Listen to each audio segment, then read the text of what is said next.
دوستو، چاند اردو شاعری میں ایک اہم اور مقبول استعارہ ہے۔ استعارے کا مطلب میٹافور ہوتا ہے۔ چاند مختلف جذبات، احساسات اور خیالات کی ترجمانی کرتا ہے۔ یہ میٹافور حسن، محبت، تنہائی، اداسی، جدائی، خواب اور آرزوؤں سے لے کر وقت کی ناپائیداری تک مختلف موضوعات کی عکاسی کرتا ہے۔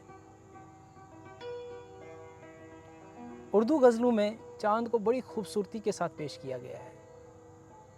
ابن انشا کی مشہور غزل کل 14ویں کی رات تھی، شب بر رہا چرچا تیرا، ایک دلکش اور گہری رومانیت کیفیت کی عکاسی کرتی ہے۔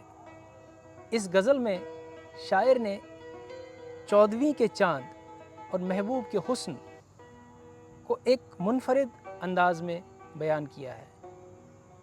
میں یہاں پر سعدیہ صدیقی سے گزارش کروں گا کہ وہ اس غزل کے چند مصرے اپنی خوبصورت آواز میں ہمیں سنائے۔ جی سعدیہ۔ شکریہ گلزار بھائی، آپ نے مجھے اپنی اس ویڈیو کا حصہ بنایا اور thank you so much audience, I hope you all like it.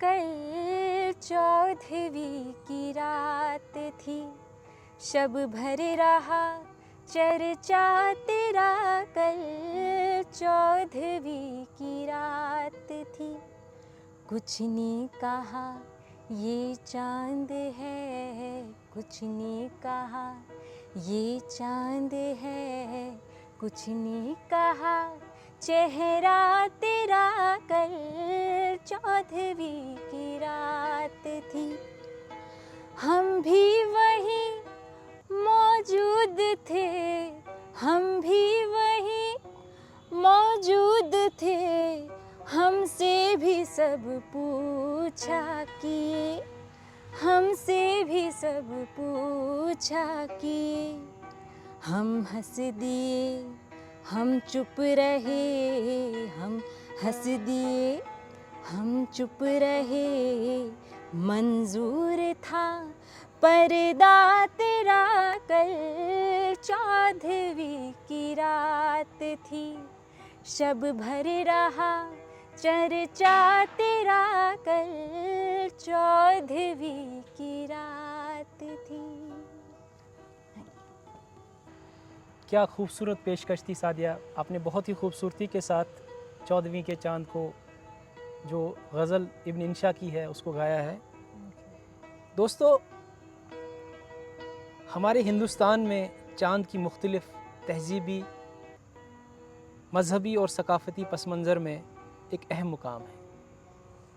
چاند سے کتنی مذہبی رسومات، مہینوں کی ابتدا، تہوار اور ہمارے فولکلورز میں یعنی ہماری کہانیوں میں اس کا ذکر ملتا ہے۔ عورتوں کے لیے کروا چوتھ کے موقع پر چاند ایک اہم علامت ہوتی ہے۔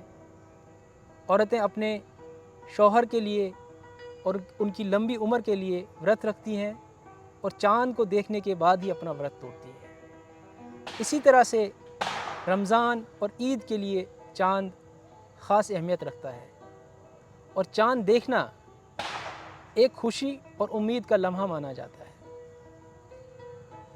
ان سب باتوں کے درمیان اور ذہن میں رکھتے ہوئے کئی ماہ پہلے میں رات میں اچانک اپنے کمرے سے باہر نکلا اور بیلکنی میں آیا تو تنہائی میں میری نظر آسمان پہ گئی اور میں نے چاند کو دیکھا، تو میرے اندر سے کچھ جذبات امڑ کر آئے اور میں نے چاند سے کچھ باتیں کری، اور ان باتوں کو میں نے اپنے لفظوں میں قلم بند کیا، جو ایک نظم کی شکل میں آپ کے سامنے میں آج پیش کرنا چاہ رہا ہوں۔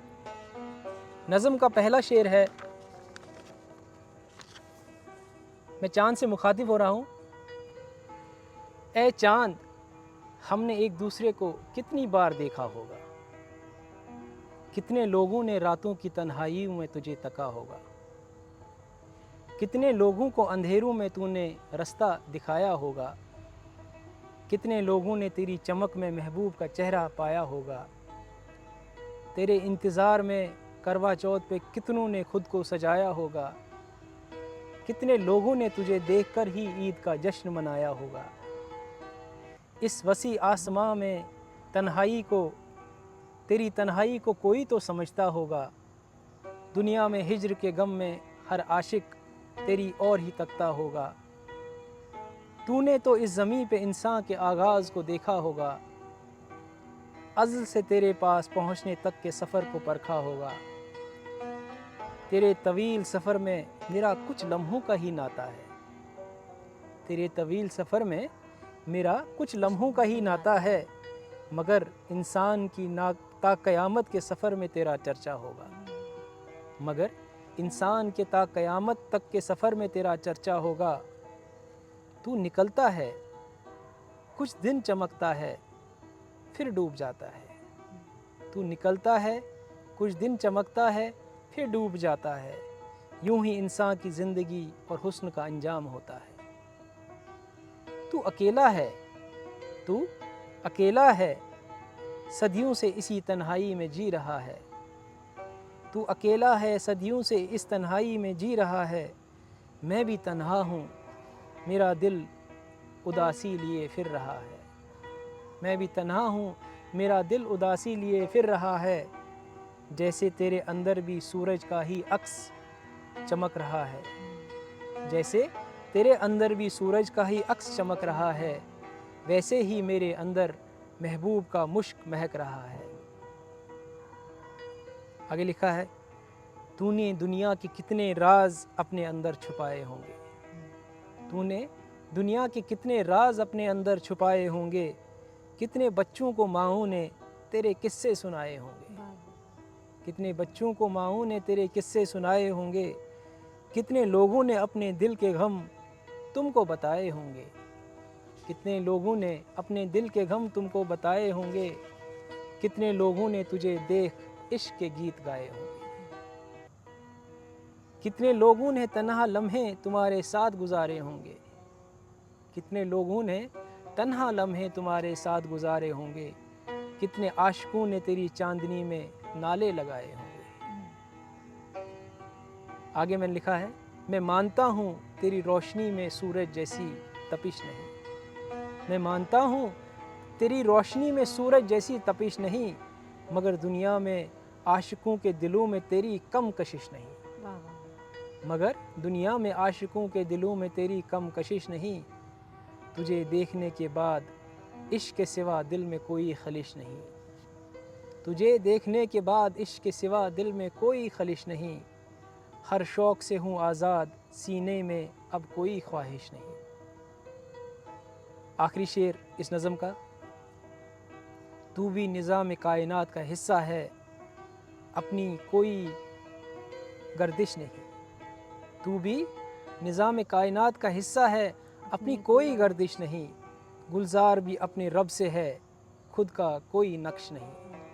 गुलजार भी अपने रब से है, खुद का कोई नक्श नहीं। आपका बहुत बहुत शुक्रिया कि आपने हमारी हौसला अफजाई करी, और मुझे उम्मीद है कि इसी तरह से हम दोबारा मिलते रहेंगे। मैं आपके सामने कुछ नए अशार, कुछ नई गज़लें, कुछ नई नज़में या किसी दूसरे मौजू पर हम ज़रूर मिलेंगे, बात करेंगे। तब तक के लिए आप अपना ख्याल रखें। खुदा हाफ़िज़।